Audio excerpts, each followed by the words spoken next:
बहुत समय पहले की बात है। एक घना जंगल था जिसे लोग जादुई जंगल के नाम से जानते थे।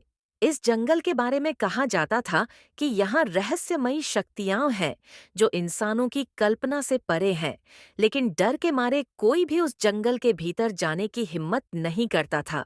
जनकपुर गांव में एक लड़का रहता था जिसका नाम विक्रम था। विक्रम बहुत साहसी और जिज्ञासु था। वह हमेशा नई चीजों की खोज में लगा रहता।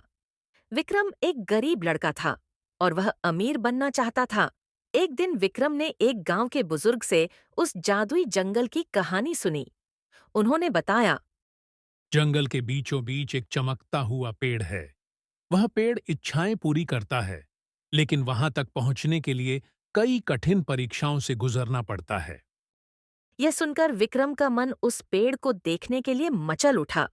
उसने ठान लिया कि वह जंगल में जाएगा और उस चमत्कारी पेड़ से मिलेगा। अगली सुबह विक्रम अपने साथ खाना लेकर जंगल की ओर निकल पड़ा। जैसे ही वह जंगल में दाखिल हुआ, उसे महसूस हुआ कि यहाँ की हवा में कुछ अलग है।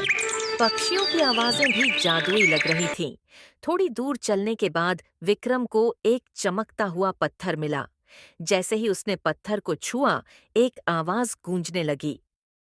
यदि तुम इस जंगल के रहस्यों को जानना चाहते हो, तो तुम्हें अपनी बुद्धि और साहस का परिचय देना होगा। विक्रम ने हिम्मत दिखाई और आगे बढ़ गया। विक्रम की पहली परीक्षा, भ्रम का रास्ता। जंगल में थोड़ी दूर चलने के बाद विक्रम को एक रास्ता मिला, लेकिन वह दो दिशाओं में बंटा हुआ था। उसे समझ नहीं आया कि कौन सा रास्ता सही है। तभी एक पेड़ से आवाज आई। यदि तुम्हें आगे बढ़ना है, तो धैर्य रखो और अपनी आंखों पर विश्वास करो। विक्रम ने गौर किया कि दोनों रास्ते पर फूल बिखरे हुए थे, लेकिन एक रास्ते पर फूल सूख चुके थे। उसने सोचा कि शायद यह रास्ता सही होगा, क्योंकि यहाँ से लोग पहले गुजरे होंगे।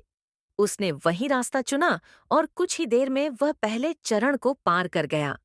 विक्रम की दूसरी परीक्षा, जादुई झील। अगले चरण में विक्रम को एक झील मिली। झील के पार जाने के लिए कोई पुल या नाव नहीं थी। तभी पानी में से एक जलपरी निकली और बोली, यदि तुम इस झील को पार करना चाहते हो, तो मुझे एक उत्तर दो। जीवन में सबसे महत्वपूर्ण चीज क्या है? विक्रम ने कुछ देर सोचा और जवाब दिया, विश्वास, क्योंकि विश्वास ही है जो हमें आगे बढ़ने की शक्ति देता है। जलपरी बोली। तुमने इस पहेली का जवाब सही दिया है। तब जलपरी ने पानी के ऊपर एक पुल बना दिया। विक्रम ने झील पार कर ली। विक्रम की तीसरी परीक्षा, राक्षस की पहेली। झील के बाद विक्रम एक गुफा के पास पहुंचा। वहां एक बड़ा राक्षस बैठा था। विक्रम राक्षस के पास गया और विक्रम ने राक्षस से कहा। मुझे इस गुफा में जाने दो। तब राक्षस ने कहा। अगर तुम इस गुफा से बाहर निकलना चाहते हो, तो मेरी पहेली का उत्तर दो। अगर गलत उत्तर दिया, तो मैं तुम्हें खा जाऊंगा। राक्षस ने पूछा। ऐसी कौन सी चीज है जो टूटने के बाद कभी जुड़ नहीं सकती? विक्रम ने थोड़ी देर सोचा और कहा। विश्वास, अगर एक बार टूट जाए तो कभी पहले जैसा नहीं बन सकता। राक्षस बोला। तुमने इस पहेली का जवाब सही दिया। अब तुम आगे बढ़ सकते हो। इच्छा पूरी करने वाला पेड़ विक्रम गुफा पार करके जंगल के सबसे गहरे हिस्से में पहुंचा। वहां एक चमकता हुआ पेड़ खड़ा था जो हीरे जवाहरात की तरह चमक रहा था। विक्रम ने पेड़ के पास जाकर प्रार्थना की। हे जादुई पेड़, मेरी इच्छा है कि मैं एक अमीर आदमी बन जाऊं, ताकि मैं गरीब लोगों की मदद कर सकूं। पेड़ ने कहा। मैं तुम्हारी इच्छा पूरी कर सकता हूँ। पेड़ से एक रोशनी निकली और विक्रम को एक सुनहरी छड़ी दी।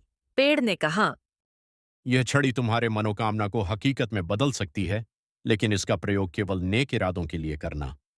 विक्रम छड़ी लेकर गांव वापस आया। उसने छड़ी का उपयोग करके गांव में एक अपना बड़ा सा घर बना लिया और विक्रम गरीबों की मदद करने लगा। लेकिन विक्रम ने छड़ी का दुरुपयोग कभी नहीं किया। वह हमेशा याद रखता था कि जादू का उपयोग तभी किया जाना चाहिए जब जरूरत हो। यह कहानी हमें यह सिखाती है कि कठिनाइयाँ और परीक्षाएं जीवन का हिस्सा है। अगर हम धैर्य, बुद्धि और साहस से काम लें, तो हर मुश्किल का हल निकाल सकते हैं। साथ ही शक्ति और संसाधनों का सही उपयोग ही सबसे बड़ा गुण है।